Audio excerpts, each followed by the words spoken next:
Mən günah edirəm, namaz qıla bilmərəm. Düzdür, namaz bizlik deyil. Bu düşüncə çoxlarını çaşdırır. Amma özünə bir sual ver. Günah namaza maneədir, yoxsa namaz günaha çarədir? Quranda açıq buyurulur. De, ey mənim özlərinə zülm etməkdə hədd aşan bəndələrim, Allahın mərhəmətindən ümidinizi kəsməyin. Şübhəsiz, Allah bütün günahları bağışlayır. Çünki bağışlayan və mehriban O'dur.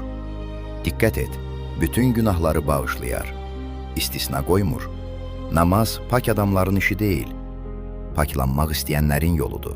Əgər günah edirsənsə, namazdan qaçma. Əksinə, namaza yaxınlaş. Çünki namaz qapıdır, bağlayan yox, açandır. Unutma, səni namazdan uzaqlaşdıran səs Allahdan deyil. Allah çağırır, günah yox. Bir addım at, qalanını O asanlaşdırar.